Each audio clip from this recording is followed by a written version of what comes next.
ಎಲ್ಲರಿಗೂ ಸುಶಾಂತಿ ಬ್ಲಾಗ್ಸ್ ಕನ್ನಡ ಚಾನಲ್ಗೆ ಸ್ವಾಗತ. ಇವತ್ತು ಈ ವಿಡಿಯೋದಲ್ಲಿ ನಾವು ಮಶ್ರೂಮಲ್ಲಿ ಪಕೋಡಿ ಯಾವ ಥರ ಮಾಡೋದು ಅಂತ ನಾನು ಮತ್ತು ಸೌಮ್ಯ ತಿಳಿಸ್ಕೊಂಡ್ಕೊಡ್ತೀವಿ. ಇನ್ನೇನು ತೆಗ್ತಾರ, let's get in the video. ಮೊದಲಿಗೆ ಇಲ್ಲಿ ನಾನು ಈ ಥರದ್ದು ಒಂದು ಪ್ಯಾಕೆಟ್ ಮಶ್ರೂಮ್ನ ತಗೋತಾ ಇದ್ದೀನಿ. ನೀವು ನಿನ್ನೆ ವಿಡಿಯೋ ನಾನು ಅಪ್ಲೋಡ್ ಮಾಡಿದ್ದು ನೋಡಿಲ್ಲ, ನಾನು ಲಾಸ್ಟ್ ಎಂಡ್ ಸ್ಕ್ರೀನಲ್ಲಿ ಕೊಡ್ತೀನಿ. ಮಶ್ರೂಮ್ನಲ್ಲಿ ಮಂಚೂರಿಯನ್ ಯಾವ ಥರ ಮಾಡೋದು ಅಂತ ಹೇಳ್ಕೊಂಡು ಕೊಟ್ಟಿದ್ದೀನಿ. ತುಂಬ ಈಸಿನೇ, ಅದು ಸೌಮ್ಯನೇ ಮಾಡೋದು, ರೆಸ್ಟೋರೆಂಟ್ ಸ್ಟೈಲ್, ತುಂಬಾ ಸಕ್ಕತ್ತಾಗಿದೆ. ಹೋಗಿ ಚೆಕ್ಔಟ್ ಮಾಡಿ, ನಾನು ಲಾಸ್ಟ್ ಎಂಡ್ ಸ್ಕ್ರೀನಲ್ಲಿ ಕೊಟ್ಟಿರ್ತೀನಿ. ಮೊದಲಿಗೆ ಈ ಮಶ್ರೂಮ್ಸ್ನ ನಾವು ಅಂಗಡಿಯಿಂದ ತಂದ ತಕ್ಷಣ ಡೈರೆಕ್ಟ್ ಹಾಗೆ ಅಡುಗೆ ಮಾಡಬಾರ್ದು. ನೋಡ್ತಿದ್ದೀರಲ್ಲ ಅದ್ರ ಮೇಲೆ ಎಷ್ಟು ಧೂಳು ಡಸ್ಟ್ ಥರ ಎಲ್ಲ ಕಪ್ಪು ಚುಕ್ಕೆ ಆಗಿದೆ ಅಂತ ಹೇಳಿ. ಸೊ ಹಾಗಾಗಿ ಸ್ವಲ್ಪ ನೀರು ಸ್ವಲ್ಪ ಜಾಸ್ತಿ ನೀರಲ್ಲೇ ಈ ಮಶ್ರೂಮ್ ಅನ್ನೋದನ್ನ ನಾವು ನೀಟಾಗಿ ಕ್ಲೀನ್ ಮಾಡ್ಕೋಬೇಕು. ನೋಡ್ತಾ ಇದ್ರಲ್ಲ, ಈ ಥರ ಒಂದ್ಸರಿ ನೀಟಾಗಿ ಅದ್ದಿನ ನೀಟಾಗಿ ಕ್ಲೀನ್ ಮಾಡ್ಕೋಬೇಕು. ಕ್ಲೀನಿಂಗ್ ಅನ್ನೋದು ಬಹಳ ಇಂಪಾರ್ಟೆಂಟ್. ಈಗ ನಾವು ನೆಕ್ಸ್ಟ್ ಕಟಿಂಗ್ ಪ್ರೊಸೆಸ್ ಯಾವ ಥರ ಮಾಡೋದು ಅಂತ ಕೂಡ ನೋಡೋಣ.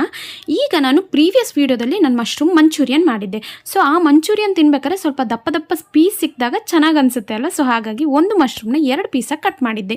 ಇಲ್ಲಿ ನಾನು ಪಕೋಡಿ ಮಾಡೋದ್ರಿಂದ ಒಂದು ಮಶ್ರೂಮ್ನ 4 ಪೀಸಾಗಿ ಕಟ್ ಮಾಡ್ತಾ ಇದ್ದೀನಿ.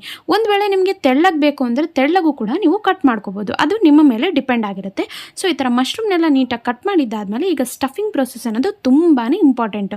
ಸೊ ಹಾಗಾಗಿ ಇಲ್ಲಿ ನಾನು ಕಡಲೆ ಹಿಟ್ಟನ್ನು ಒಂದು 2 ಟೇಬಲ್ ಸ್ಪೂನ್ ಹಾಕ್ತಾ ಇದ್ದೀನಿ. ನಾನು ಹೇಳೋ ಕ್ವಾಂಟಿಟಿನೇ ನೀವು ಕೂಡ ಹಾಕಿ, ತುಂಬಾ ಸಕ್ಕತ್ತಾಗಿ ಬರುತ್ತೆ.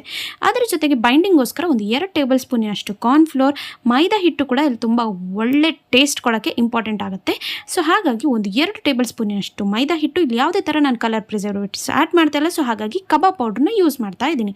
ಅರ್ಧ ಟೇಬಲ್ ಸ್ಪೂನಿನಷ್ಟು ಜಿಂಜರ್ ಗಾರ್ಲಿಕ್ ಪೇಸ್ಟ್, ಅದರ ಜೊತೆಗೆ ಖಾರ ಪುಡಿ, ಇಲ್ಲಿ ಮನೆಯಲ್ಲಿ ಮಾಡಿರುವಂಥದ್ದು ನಾನಿಲ್ಲಿ ಅರ್ಧ ಟೇಬಲ್ ಸ್ಪೂನ್ ಹಾಕ್ತಾ ಇದ್ದೀನಿ. ಚಿಟಿಕೆಯಷ್ಟು ಅರಿಶಿನ ಪುಡಿ, ಇದು ಕೂಡ ಮನೆಯಲ್ಲೇ ಮಾಡಿದ್ದು. ಈಗ ಅರ್ಧ ಟೇಬಲ್ ಸ್ಪೂನಿನಷ್ಟು ಗರಂ ಮಸಾಲೆ, ಇದು ಕೂಡ ಮನೆಯಲ್ಲೇ ತಯಾರಿ ಮಾಡಿದ್ದು. ಹಾಗೆ ರುಚಿಗೆ ತಕ್ಕಷ್ಟು ಉಪ್ಪು. ಸೊ ಈಗ ಗೇಮ್ ಚೇಂಜರ್ ಮೇನ್ ಏನು ಅಂದರೆ ನಿಂಬೆ ಹುಳಿ. ಇಲ್ಲಿ ನಾನು ಅರ್ಧ ನಿಂಬೆ ಹುಳಿನ ನೀಟಾಗಿ ಹಿಂಡಿ ಒಂದ್ಸರಿ ನೀಟಾಗಿ ಮಿಕ್ಸ್ ಮಾಡ್ತಾ ಇದ್ದೀನಿ. ಸೊ ಈ ನಿಂಬೆ ಹುಳಿ ಹಾಕೋದ್ರಿಂದ ಟೇಸ್ಟ್ ಅನ್ನೋದು ತುಂಬಾ ಚೆನ್ನಾಗಿರುತ್ತೆ.